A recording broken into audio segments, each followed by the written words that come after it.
فتنہ دجال کا وقت دور ہے، اس غلط فہمی سے نکل جائیے۔ فتنہ دجال تو زمانہ ہوا شروع ہو چکا اور اب تو وہ اپنے آخری شباب پر ہے، اور وہ جب اپنے آخری نقطہ عروج پر فتنہ دجال پہنچ جائے گا تب دجال کے لیے باہر نکلنے کے حالات بن جائیں گے، تب وہ کھل کر سامنے آ جائے گا۔ عمران بن حسین کہتے ہیں میں نے خود سنا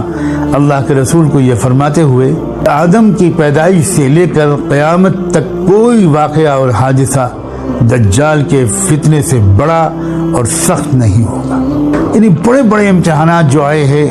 ان میں بھی سب سے بڑا امتحان پوری انسانی تاریخ میں فتنہ دجال۔ انشاءاللہ آنے والے وقت میں اب میں اس کی پوری تشریح کرنے کی کوشش کروں گا کہ کیا فتنہ دجال آنا باقی ہے یا فتنہ دجال آئے ہوئے عرصہ ہو گیا اور اب فتنہ دجال کے شاید یہ آخری دن چل رہے ہیں، اب بس صرف دجال کا خود نکل کر باہر آ جانا یہ باقی ہے، اور شاید آج کل اس کی تیاریاں زور و شور پر ہیں، اس کا وقت بھی اب بہت دور نہیں ہے۔ دجال کے بارے میں ایک بات یہ بھی اس وقت میں آپ کو یاد دلاؤں کہ آپ نے ارشاد فرمایا کہ میں تم کو دجال کے بارے میں ایسی بات بتانے جا رہا ہوں جو مجھ سے پہلے کسی نبی نے اپنی قوم کو نہیں بتائی تھی، کہ وہ کانا ہوگا، ایک آنکھ سے دیکھنے والا ہوگا۔ اس کا ایک مطلب یہ بھی ہو سکتا ہے جیسا کہ بعض اہل علم کا خیال ہے کہ اصل میں انسان کو اللہ نے دو آنکھیں دی ہیں، ایک یہ ظاہری آنکھیں ہیں اور ایک دل کی نگاہ ہے۔ اس دنیا کی حقیقت کو وہ شخص بہتر طور پر سمجھتا ہے جس کی دونوں آنکھیں روشن ہوں۔ دجال کا جو فتنہ ہوگا اس کے اثر سے یہ صورتحال ہوگی کہ انسان کی صرف مادی آنکھ کھلی رہے گی اور وہ ہر چیز کو ظاہری، مادی، سیاسی اس نظر سے دیکھ کر رائے قائم کرے، جبکہ چیزوں کی حقیقت کو سمجھنے کے لیے انسان کے دل دماغ کی نگاہ بھی کھلی ہوئی ہونی چاہیے، تبھی وہ چیزوں کی حقیقت کو سمجھ سکتا ہے۔ دجال ساری دنیا کے انسانوں کو ایسا لگتا ہے کہ وہ کانا بنا دے گا، یہ میں سمجھانے کے لیے بات عرض کر رہا ہوں۔ یعنی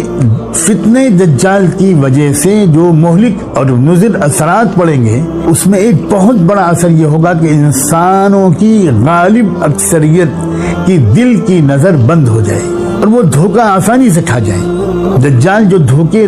میں ڈالنا چاہے گا بڑی آسانی سے لوگ اس بات کو ایکسپٹ کر لیں گے۔ آپ کو آگے چل کر انشاءاللہ یہ بات زیادہ تفصیل سے بتائی جائے گی کہ دجال کہاں ہی اس لیے گیا ہے کہ وہ انسانی تاریخ کا سب سے بڑا دھوکہ دینے کا ماہر ہستی ہے۔ وہ اس کا اصل کام ہی یہ ہے کہ اصل حقیقت سے انسانوں کو بے خبر اور اندھا اور غافل کر دیا جائے، اور جو بالکل غلط ہے اس کو صحیح کر کے دکھا دیا جائے اور ایک نظر بندی کر دی جائے، پروپیگنڈے سے متاثر ہونے کی عادت انسانوں کے اندر ڈال دی جائے، غور کرنا اور سمجھنے کی کوشش کرنا اور سمجھ لینے کی صلاحیت ان کے اندر سے چھن جائے۔ اور کوئی بعید نہیں کہ ظاہری طور پر بھی وہ کانا ہو سکتا ہے، ہم نہیں کہہ سکتے کہ صرف یہی معنی مراد ہے۔ یہ جو چیزیں پوری طرح کھل کر تو تب آئیں گی جب وہ دجال خود ظاہر ہو جائے گا اور اس کو پہچاننے والے اہل اللہ، صاحب نظر، صاحب تقوی لوگ موجود ہوں گے اور وہ اس کو پہچانیں گے۔ آپ نے اسی حدیث میں یہ بھی ارشاد فرمایا کہ اس کے ساتھ ایک چیز ہوگی جنت کی طرح اور ایک چیز ہوگی دوزخ کی طرح، پھر وہ جس کو جنت بتائے گا وہی پھر حقیقت دوزخ ہوگی۔ یعنی یوں سمجھیے کہ فتنہ دجال میں مبتلا ہو جانے والے لوگ، ان کو وہ دجال دنیا میں بڑے مزے کی زندگی گزروائے گا، اور جو لوگ اس کے سامنے سر جھکانے سے انکار کر دیں گے، جو اس کو خدا ماننے سے انکار کر دیں گے، ان کے لیے وہ دجال مصیبتیں کھڑی کرنے کی کوشش کرے گا، فقر و فاقے میں ان کو مبتلا کر دے گا، طرح طرح کی پریشانیوں میں ان کو ڈالے گا۔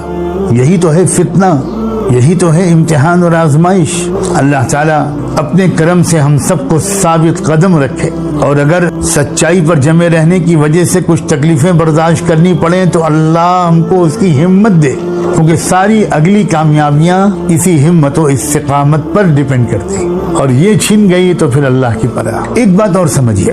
ہماری سب سے پہلی بڑی غلطی یہ ہے کہ ہم اس دنیاوی زندگی کو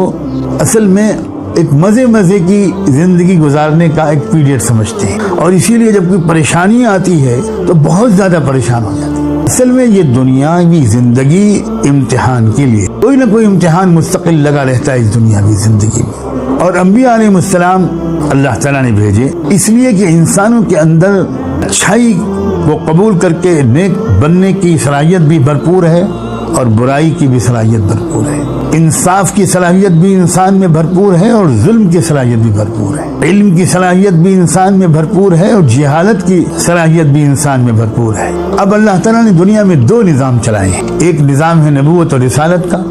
اللہ کے نبی اور پیغمبر اور رسول یہ آتے ہیں اس لیے کہ وہ ہم کو بتائیں کہ بھئی اس راستے پر چلو گے تو تم کامیاب ہو جاؤ گے، تمہاری اندر کی نیکی باہر نکل آئے گی، تم اچھے انسان بن جاؤ گے۔ صرف یہی ایک طاقت نہیں ہے، اس کے مقابل ایک طاقت اللہ نے اور پیدا کی ہے، شیطان کی۔ وہ ہر انسان کے پیچھے لگا رہتا ہے اور لگا رہے گا کہ وہ انسانوں کو کسی طرف برائی کی طرف اور ہلاکت اور بربادی کے راستے کی طرف لے کر جائے۔ اب بنا کسی تاخیر اور تفصیل کے یہ مجھے کہہ دینا چاہیے، بھلائی کی طرف بلانے والوں کا مبارک سلسلہ محمد الرسول اللہ صلی اللہ علیہ وآلہ وسلم پر ختم ہو گیا، مکمل ہو گیا۔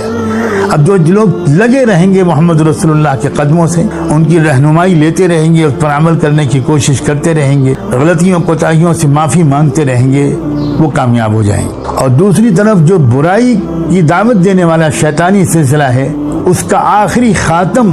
کا نام ہوگا دجال۔ یوں سمجھیے کہ یہ ایک مقابلہ ہے بٹوین محمد رسول اللہ اینڈ شیطان، ابلیس۔ اسی لیے بعض اہل اللہ اس بات پر بہت زور دے رہے ہیں کہ اس دور میں خاص طور پر درود شریف کی کثرت اور ہر کام کو سنت کے مطابق کرنے کی عادت ڈالنا، یہ فتنہ دجال سے حفاظت کا ایک بہت اہم سبب ہے، کیونکہ اس سے ہمارا رشتہ رسول اللہ سے روحانی طور پر جڑتا چلا جائے گا، مضبوط ہوتا چلا جائے گا، اور جس کا رشتہ ان کی ذات سے روحانی طور پر مضبوط ہو، صرف ظاہری اعمال کے سطح پر نہیں بلکہ قلب کی محبت لگاؤ ہو جائے، انس ہو جائے، چلتے پھرتے اٹھتے بیٹھتے وہ یاد آنے لگے، ان سے محبت کی کیفیت ہو، کبھی کبھی آنکھیں ان کی یاد میں نم ہو۔ جب یہ کیفیت ہوگی اور زندگی ان کے نقش قدم پر گزارنے کی سنجیدہ کوشش ہوگی، تو ایسی کوشش کرنے والا اس عظیم ترین شخصیت کی روحانی تاثیر کی برکت سے دجال کے فتنے سے بھی انشاءاللہ محفوظ رہے گا۔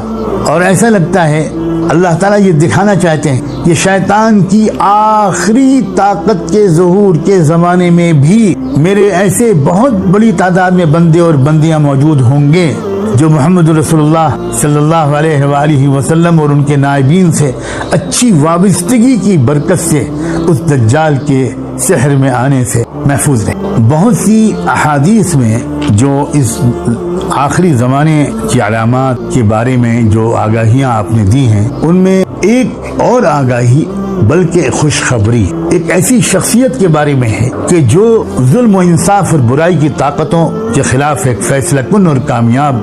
جنگ لڑے گا۔ میں نے یہ بھی مناسب سمجھا کہ فتنہ دجال اور دجال کے تذکرے سے پہلے میں وہ علامات ذکر کر دوں کچھ اور بھی، تاکہ ذرا ذہن اور زیادہ یکسو ہو جائے اور ہم سمجھیں کہ اس دور میں اور کیا کیا آنے والا ہے۔